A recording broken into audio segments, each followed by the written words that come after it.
where you are. Yes, sir.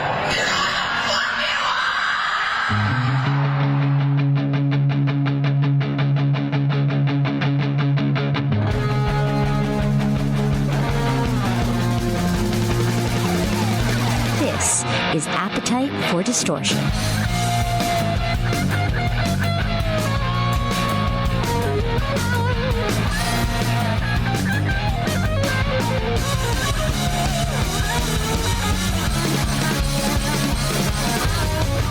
Welcome to the podcast, Appetite for Distortion, episode number 365. My name is Brando.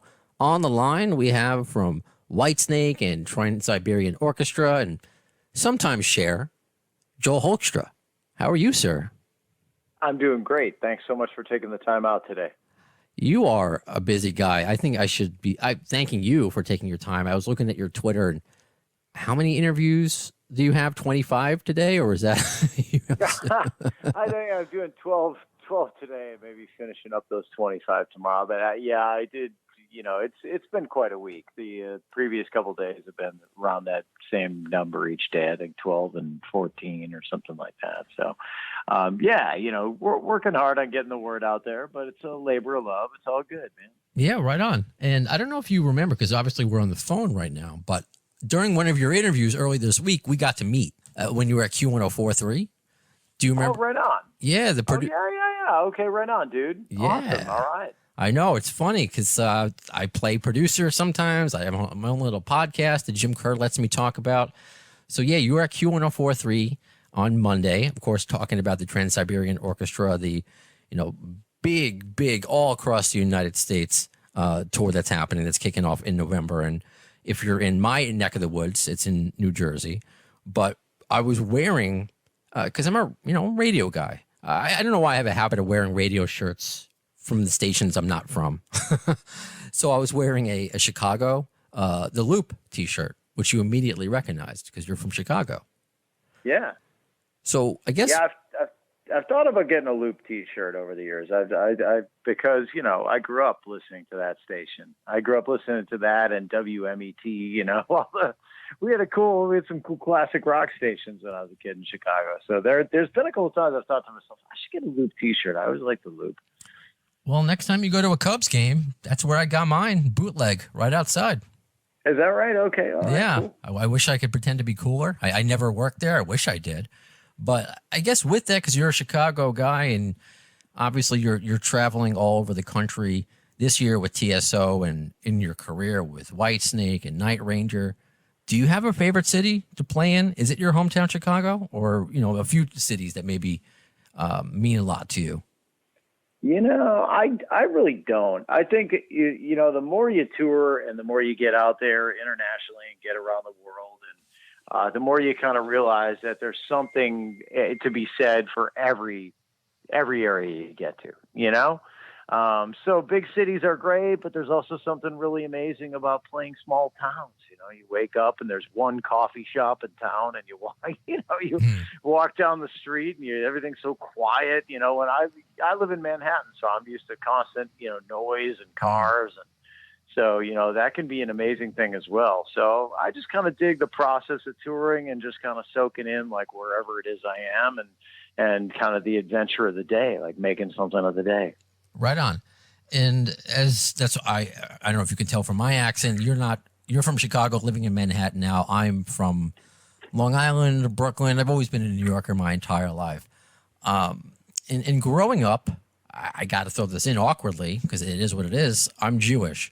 So I didn't have a lot of Christmas music growing up. If anything, I admit this, I have to my therapist, we've spoken about this, that I've just been jealous of Christmas music. Always feeling left out growing up.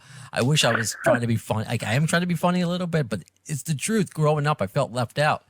Then I got into radio. So one of the places in my past life was WPDH in Poughkeepsie.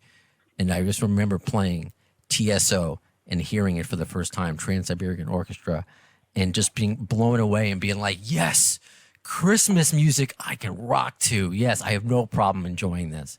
Do you remember the first time? Do you remember the first time that you heard the idea, the birth child, the Paul O'Neill, the first time you heard Trans-Siberian Orchestra?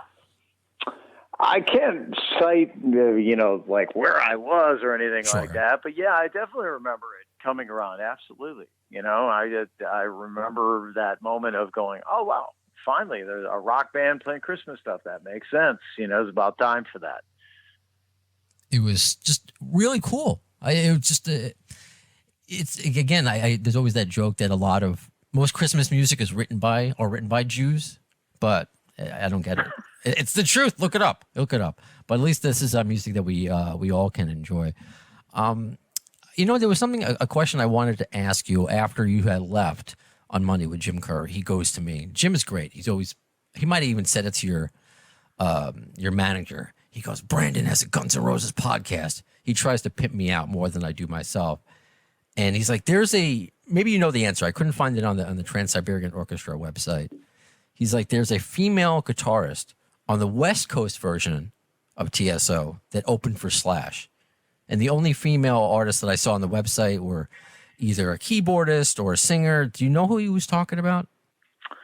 A female guitarist on the West side that opened? Yeah, maybe. No. Okay. Maybe. No, I can't think who that is. All right. I'll have to follow up with Jim. He's like, you should get him or get her on the podcast. I was like, well, I would like to talk to Joel Hoekstra too. So if you can tell, because I always have to look for a 6 degrees of GNR bacon. That's what I call it. Yeah. Well, hey man, I could tell you this. I did a session at Slash's studio this year during Whitesnake rehearsals, which was kind of cool. Slash stopped by rehearsals, and then Mike Klink. I don't know if you know Mike Klink, the producer, right? From Appetite has produced an album. I don't know how many specifics I can give out, but he hired me to play on one of the songs, and so I ended up going over to Slash's studio house and doing the track over there. So there's a little GNR story for you for your GNR podcast. I appreciate that. Yeah, because I know you're doing so many interviews, and I try to be a little different. That's why I throw in that GNR theme, because the only connection I thought you had, and so you taught me something today, was that it was the 20th anniversary of the Rock and Roll Fantasy Camp. It was a few years ago, and it was you, Nancy Wilson, Vinny Appice or Appice, however you want to pronounce it, and Steven Adler was there as well.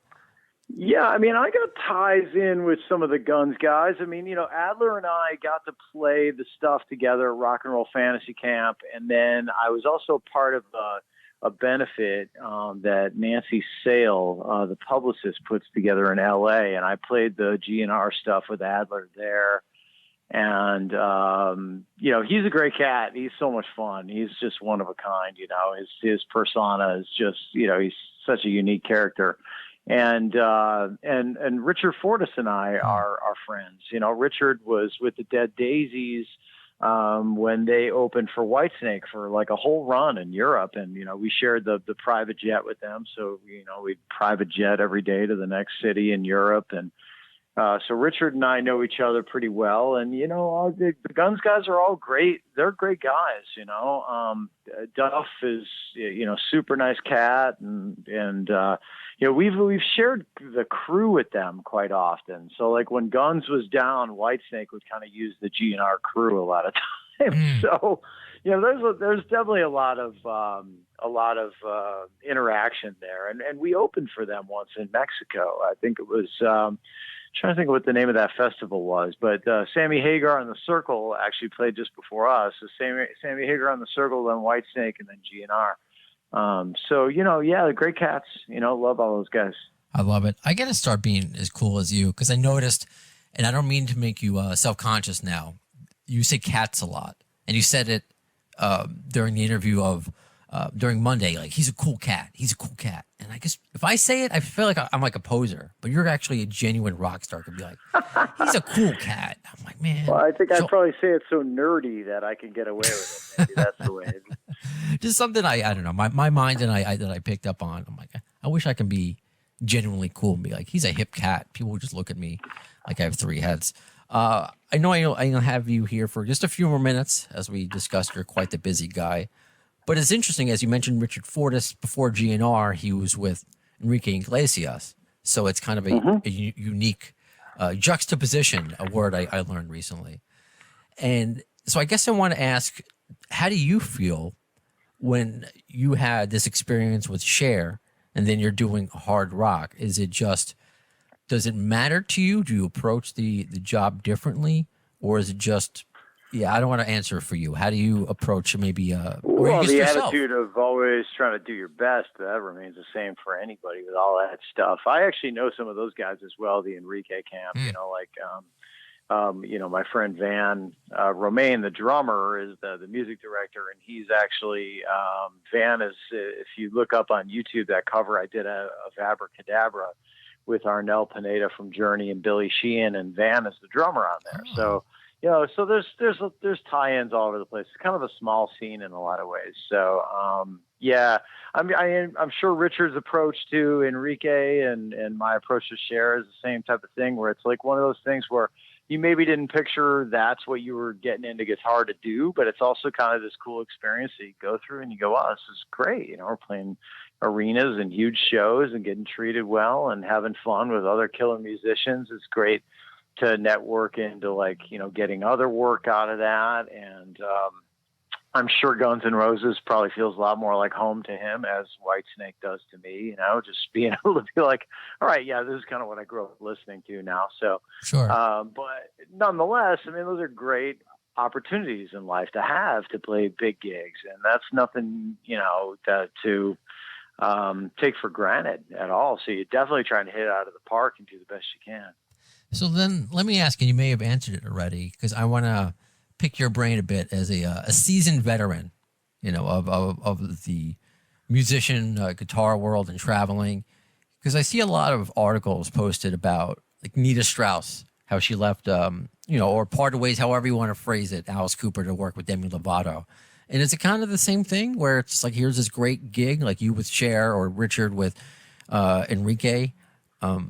I don't know. I feel like people maybe shouldn't judge, because I don't know. She gets a lot of judgment, I feel, from the rock community. That I don't think it's warranted. As far as I know, I think Nita just took off this run. So I don't know that she's necessarily left Alice. Okay. I think she's just isn't doing this fall run. So, it may very well be that she's still a part of, the Alice Cooper band. I don't know. I haven't talked to Nita in a little bit. She's been a friend for a long time, and obviously I wish her well, whatever she's doing. She's doing great. She's a hard worker and has her head on straight. And so, I think, whatever works best for her is what she should be doing.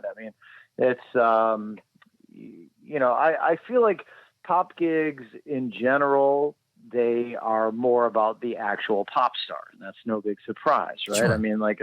If somebody's coming to a Cher show, they're there to see Cher, and just I'm sure very similar that if people are going to a Demi Lovato show, they're there to see Demi Lovato. Where when you're in a band, like when I'm in Whitesnake, I'm on the shirt and I'm on the album, and I get to write a little for the album, and so your importance to the overall big picture is a little bit higher in a rock band than it is for a pop gig. And that's, probably no big surprise to anybody, but just kind of, stating the obvious, I guess.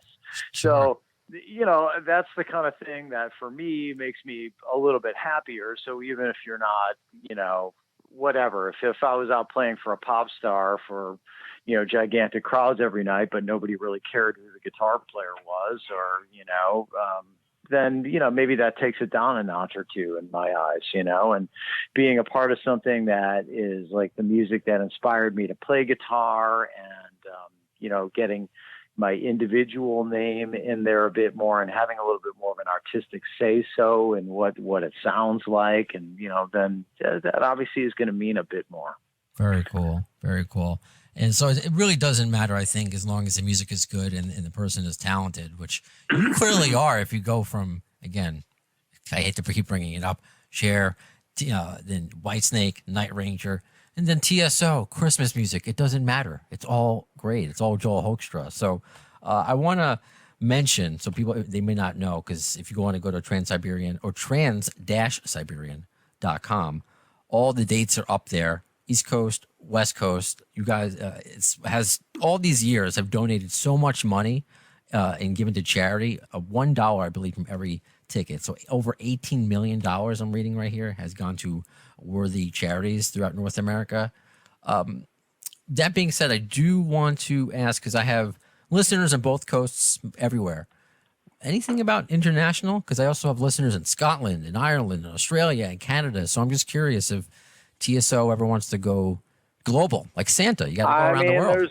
There's been some spring tours that have gone through Europe, Okay. and that's something that I think they've definitely toyed around with the idea. A lot of it is the need for it to be an indoor venue, just visually, and not have it be the outdoor venues, and also the laws for pyro and things like that, because that's like a no compromise thing with TSO in terms of the production. And yeah, I mean, it'd be amazing to see it branch out internationally. The other thing that's tricky about that is how do you play so many shows around Christmas? So you start talking about, well, I guess you're adding a third band then, touring band, to go out during that time. Or, you know, how many TSO bands are we going to get at that point in time? So, but it is something that, you know, I think there's, you know, you can picture being more of an international thing for sure. That'd be cool. Kind of franchise TSO, you know, kind of like McDonald's all everywhere. Interesting. All right. Well, Joel Hoekstra, thank you so much for taking the time. It was a pleasure to meet you the other day, but I'm glad I got to spend some time talking to you one-on-one, and enjoy the rest of your interviews. I hope you just drink some tea and don't ruin your voice. Thanks so much, bro. Yeah, it was great to meet you there at the station the other day as well, and great to chat today. So thanks for taking the time out. Awesome. Hope to do it again. So we go from a guy that is playing New Jersey to somebody in New Jersey. And we're going to do this under a segment, my favorite, I think one of yours, Appetite for Discovery. I just want to bury appetite. That's the goal, bury appetite. For Discovery. And what's really funny is, as I'm doing this from my home in Queens, earlier today, I was in New York City at Q1043, and now I'm back home doing from my home studio. And my wife comes home, and I said I have an interview coming up with this guy in his band. She's like, "Oh, an Appetite for Discovery segment." I was like, "Real, unbelievable, man." So, Christian, it's funny. We just got married just a few months ago, and our first. Oh, congrats, man! Thank you. And our first date, which wasn't the plan. I think I've told her this. She's in the other room. I don't care if she hears me. Being at the radio station sometimes before I work the late night shift normally. This week I'm filming in the mornings. So what I would do is like, hey, do you want to go out for lunch? Like a pizza. There's a pizza place right across from the radio station. And then sometimes if it's going well, hey, do you want a tour of a radio station? Just to kind of show you pretend to be cool. And she wanted to hang out with me when I was like, oh, you know what? Thanks for, I'll see you again. I'm about to do a podcast episode. She's like, do you mind if I hang out? So she since I've known her. Oh, cool. Anyway, this is not about me. This is about you. We're discovering you, Christian Carson. How are you? How are you, sir? Oh, it's all good, man. It's all good. I like to hear all the stories, so that's cool. Right on. So I feel like I know you a little bit. You're kind of almost a stone's throw away. Where in New Jersey are you? I'm actually currently staying in the Toms River area, so not too from Seaside and the shore and all that stuff. I have some family that lives over in this area, and I've actually bounced quite a bit back and forth from here in LA on the West Coast. So I went to Musicians Institute out there for a while. A lot of us guys, we use kind of Musicians Institute as a to when you're coming up and stuff, and you need some kind of an excuse to get to LA, a school like a music school is a good reason to go and meet members and meet other people to form your band. So that's kind of what I did right out of high school, and been back and forth and have kind of a love-hate relationship with the West Coast, and done some great stuff out there, and found myself back here recently. And but quite often though we'll bounce back and forth depending on whatever's currently happening project wise. But kind of use that school as a reason to get out there and meet a lot of new players and musicians, and just get my contacts a little bit more up there. And it definitely helped. It definitely helped my situation, and kind of been on a journey ever since. So, and even before, I've been playing guitar and singing and stuff since I was around 8-9 years old. So, oh, wow. I've been doing this for my whole life, Right on. And I think it's showing.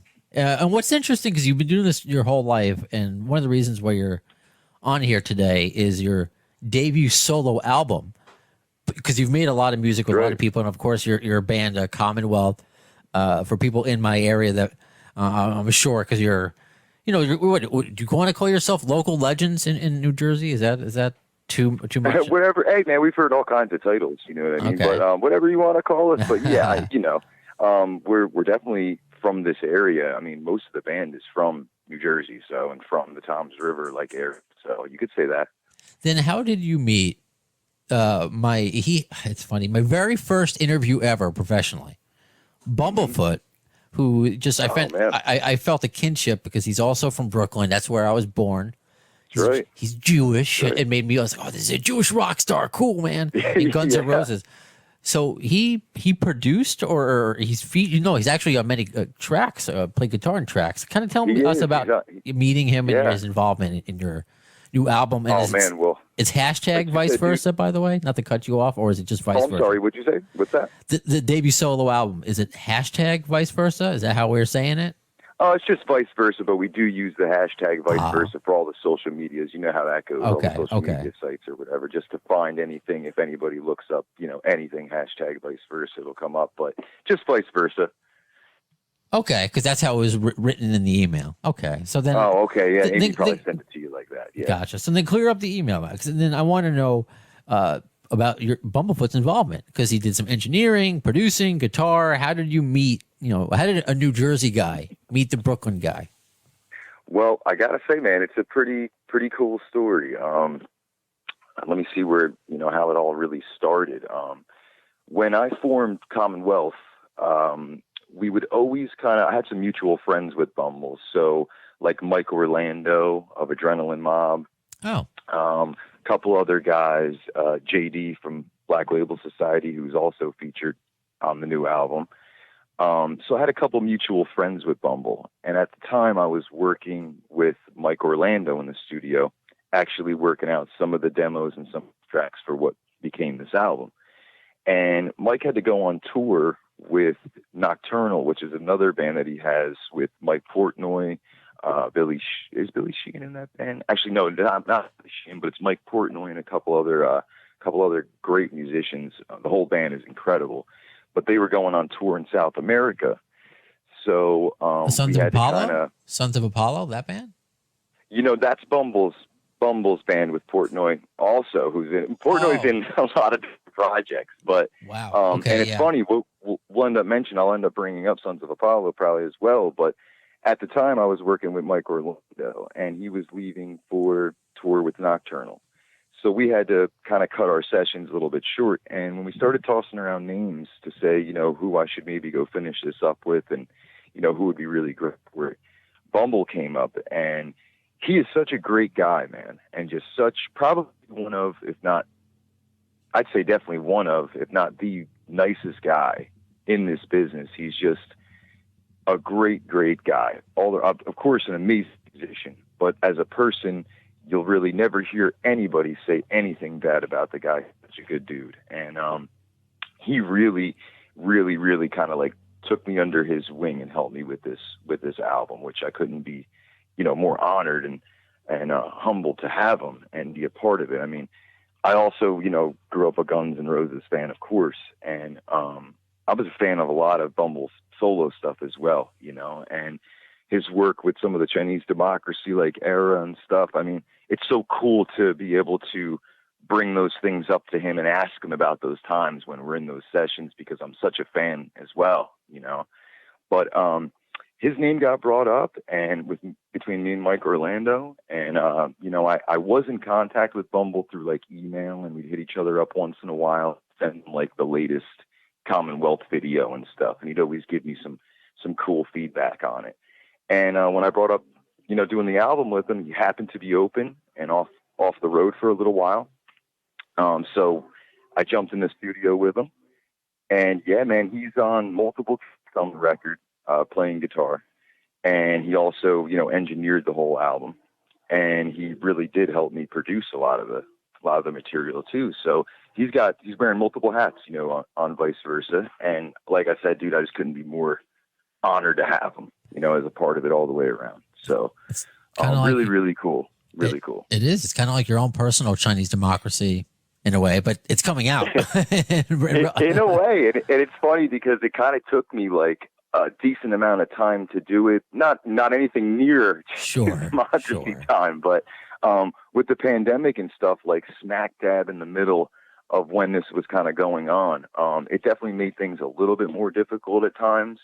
But we got through it, and Bumble in the studio that we use really not too far from where I am currently in Jersey. So it worked out that way as well. And I'm just, like I said, man, I'm just honored to have him on it.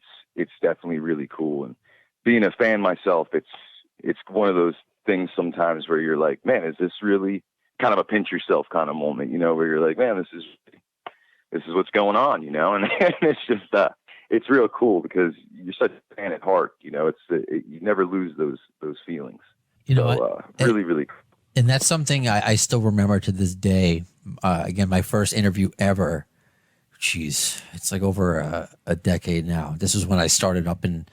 I'm a New York guy, but my on-air career started in Cape Cod, and I met just to condense this story. Some of my listeners should know this. I was dating a girl in Canada. We went to see Guns N' Roses in Canada, and this was the Bumblefoot era. And I was the only one that recognized him because he came out to talk to one of the security guards. Because at that time, that was when the leaks were happening, and I was really big in my GN'R forum, so I recognized him. And we stayed in touch on MySpace until the tour was over to schedule an interview for Pixie 103 in Cape Cod. And, nice. And then a few years later, when I was working at WPDH in Poughkeepsie, commuting from, you'll know this, forgive me for my friends in Ireland this doesn't make any sense to them, but I was commuting either from Long Island or Brooklyn to Poughkeepsie, which is like a 2-hour, drive. Yeah, that's a little bit of a trek, yeah. But you got to do what you got to do in radio. And then but on the way up, I was filling in something. The morning show was still going on, and Bumblefoot was a guest. And I was like, I have to meet Bumblefoot in person and thank him, for the interview. And all these years later, I got caught speeding. I got caught. Man. And then to add on to that, and we'll see. I don't want to call it an elephant in the room, because Bumblefoot, to this day, my experiences with him is everything you said. He's one of the nicest guys on the planet. Something about the Guns N' Roses thing is just toxic to people, and he has graciously declined to be on the podcast since like the beginning. He's just like, if it was another podcast, he's not the only one I've heard this from, because this is Appetite for Distortion. Even though, hey, Christian, we're talking about New Jersey. We're going to talk about your album. We're not here just talking about GNR. I'm like, hey, let's talk about Sons of Apollo. So I'll just keep I don't know, Christian. Just next time we talk to him, be like, Brando, he's a nice guy. He's not going to ask you about what was Axl like. My listeners want to know. Yeah, maybe that's what he was concerned with. I'm sure, is some of that stuff or whatever. But yeah, man, I for sure will mention it to him that I was on and about you for sure, man. I am such a maybe he'll understand the Jewish guilt, because again, we're kinsmen. He may. I guess. And if he gets to speak with you, off the air or something first or whatever, and you guys can go over whatever you need to or whatever. But let me ask that then, because you don't even have to. I don't want you to say any off-air conversations on the air, but you had mentioned something earlier, how you're a fan of Guns N' Roses and the album that he was a part of, and talking about. Sure. Is he okay talking about the album off the air? Because I think what the issue is clickbait, which I have no control over. I think that's what the problem is. Yeah, I'd say that's probably a concern of his. I mean, I could see it as a concern if it was me for that particular situation. And, in this business, man, it's a lot about, everybody really knows each other.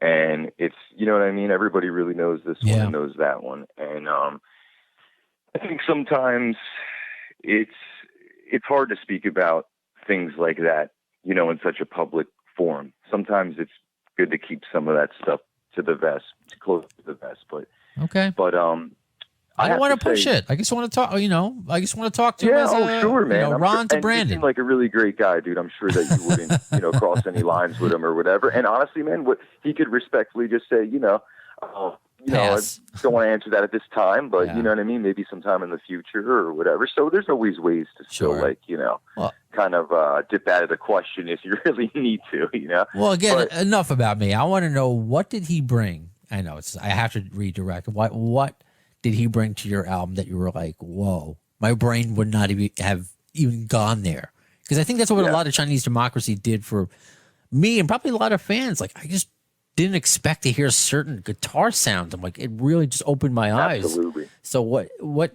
I guess maybe some of your favorite tracks that we should be looking forward to on Vice Versa. Sure. Yeah, man. One in particular that I'm really excited about is a song called "Hold on Me," which features myself on vocals and guitar, Bumblefoot on guitar, and does some amazing lead work on that song in particular. I mean, that's the one thing, with Bumble, it's like, I love his style and just his identity through his guitar playing. I think he's one of the, most unique players out there. Really given the credit from some other amazing guitar players too, like Satriani and other players like that. I'd give Bumble a lot of credit, which is amazing, and he deserves every bit of it. But I love his identity through his playing, and that's something that on Chinese Democracy that I have to say, in certain sessions when we were working together, of course, me being a fan of that era and stuff too, I had definitely some questions for him about, certain things on the album, like the song Sorry and a few others on there that are some of my favorites on that record. But on Vice Versa, the song Hold on Me, we have Bumble, myself, JD from Black Label Society on bass, and we have actually Sebastian Bach's son, Paris, on drums. Nice. On that track. And definitely very excited about that one in particular, which when the album is released here physically, we are going to most likely put up a good teaser of that song in particular. But it's really cool. It's called Hold on Me. Features all of us on there. Bumble's on probably, I think it's about 4 to 5 tracks on the album. There's about 9 songs total on the record. The song Hold on Me was the very final one that we did for the album, which features all of us guys. And I mean, man, killer track. It actually reminds me of something kind of in the Chinese Democracy style era. It's and I have to say, I did write this song with, knowing that was going to be on this song with me, and some of the players that were involved. I did have that in mind when writing the tune. So I thought about that and thought about like his era with guns and stuff like that, and really tried to get that to kind of shine through on this particular track. But the whole album is filled with some really great stuff. It's got a few renditions of covers, and then all the rest is original stuff. But that song in particular, Hold on Me, I'm looking, very forward to see the reaction on that track. What's the date that we get to hear it? Actually, we're looking as soon as next week sometime. So around September 25th or so, 24th, to actually physically release. And if anybody checks our socials, which Instagram.com/Commonwealth _ Facebook.com/CommonwealthNJ, any of those places, you can find all the stuff on my solo stuff and the band stuff as well. So you'll have all the posts there with the release and everything that's going on. We're actually running a giveaway right now too with the record. If you go ahead and order it over at commonwealth.bigcartel.com, you can be automatically entered to win some autographed Bumble and myself stuff, some photos, high gloss photos, and guitar picks. So yeah, some really cool chances for people to win some cool memorabilia. Very cool. I got to ask before I let you go, how is Paris, Sebastian's son? Because it's interesting that almost like Slash's son, he didn't follow in the same footsteps. I mean, I don't know if Paris can sing or not, but he's a drummer. Obviously, Sebastian's a singer. So anything like his dad? Any sort of maybe like this? Does he bring the Bach spirit? I'll tell you what, man, he definitely does, and he is a monster on the drums. The stuff that he sent back to us his tracks. He did his tracks in Vegas and where he's currently staying. And man, he sent us back some great tracks. He's a monster drummer, man. He's definitely got the bit of the double bass, and stuff going on. So he's into like some of the modern techniques of metal and hard rock drumming and stuff too, which really kind of was awesome to hear Bumble mixed in with that element as well on drums, and just the rest of us, with JD on bass, and all the elements that, each person brings individually really came together on this track to make a really interesting sound. I joked around a few times during it saying, man, we gotta turn this into a full band, and I was going to ask. This out. Yeah. It's just awesome, So I'm stoked for people to hear that track. But Paris is a great kid, man. He's a monster. He really is. He did his tracks, probably sent them back to me in 2 days, and it was great.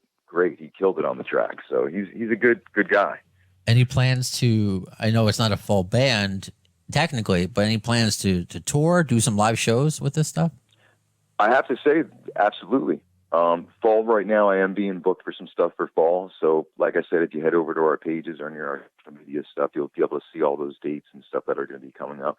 But as far as with these guys and everything, there has been a little bit of talk about that between me and Paris, and I've brought it up to Bumble before, and right now everybody's involved in so many different things, so it's really about just finding the right time to do it. And I gotta say this, Brandon, it's like you never know in this business what's going to happen. So you never say never, and that could definitely happen at some point. You never say never, right now it's not set with any particular dates confirmed to do that lineup and to go out there and do it, but it has been discussed behind the scenes. Okay. I love it. Right on. Well, Yeah. I hope to see you out on the road. I know you're going to be out on the road regardless of, whether it's For sure. this You could always concoction catch me or with either Commonwealth or solo, or like maybe like we just mentioned, possibly a lineup like this where we bring some of the stuff from the record out there. good stuff. Christian Carson, I really appreciate your time getting to know you a little bit today. Oh, thank you for having me, man. I really appreciate you having me on the show. Awesome. You got it. I don't know if it comes off as desperate or funny, maybe both, but I'm always going to keep putting out the feelers to Bumblefoot. I understand. It's interesting that I did an interview with Rachel Bolan, right? Never mentioned Sebastian Bach's name once. And there was an outlet that put Sebastian Bach in the headline. I mean, I could do all I can do. So hopefully Bumblefoot comes on. And I know, I guess people pay attention to this podcast, all the news outlets waiting for something Guns N' Roses related to say, possibly turn it negative. Well, we don't have to talk GN'R. Same thing goes out to Duff and to Slash, and just trying to will these bucket list interviews into existence. Or buckethead. That's again, Brain told me a buckethead interview would be harder than getting Axl. So I don't know what. Wow, man, that would make me famous though. Axl or buckethead. Let's put out the vibes. Let's just think. Okay. It's not going to work, but what is going to happen in the future? I can tell you this, because the gap between episodes may be longer than in years past, because I've been working hard on Doug's book, trying to put this monstrosity together, as Axl once said about the new Guns N' Roses. So in an upcoming episode soon, so if you're hearing this, don't wait to reach out to me on social media, to email me at theafdshow@gmail.com, because it's going to be Doug and I on an episode, which we've done before, but specifically giving you an update on the book and answering and gathering your questions. Because where I'm at is I have a working outline. After all this time, it's just been such a task, that's what was expected, to get all of Doug's stories and try to put them in a way that it tells a story, a larger story, I should say. And have it make sense and take you on a ride. So I think I have a working outline now. And before I really glue this puzzle piece together, I want you to be involved more so. I'm trying to involve all of you in answering these, getting questions from you, I put it out there before on podcasts and on social media, and you've helped me with the book so far, but I want your help to have Doug and I bring it home. Okay, so what are we missing? So we're going to talk about that. So get in your questions, whether if you want to respond on Twitter, on Facebook, they're on posts up on there. You can put them in the comment section, fine. But email is the best way, the afdshow@gmail.com. And we may read your question on the air. We may answer it on the air. I don't want to spoil anything that's going to be in the book. So we may give a teaser, but like, we did talk about this, but we can't say anything yet. Or maybe like, hey, you know what? This is not going to fit in the book. Let's just tell you now. Maybe that'll happen. All right, so stick around. Again, the best way to keep in touch with me when that episode is going to air, social media, Facebook, Twitter, Instagram, and please subscribe on YouTube. All right, that does it. I don't know if you could tell, my brain is fried. I mentioned doing the morning show all week. 3:05 wake-up times. I think that's when Axel goes to bed, right? No, he goes to bed later at 5 o'clock or 6 o'clock in the morning. Oh, man. It's not going to last forever. It's not November rain. All right, I am losing it. So that does it for this episode of Appetite for Distortion. When will you see the next one? In the words of Axl Rose concerning Chinese democracy, you'll see it, I don't know, as soon as the word.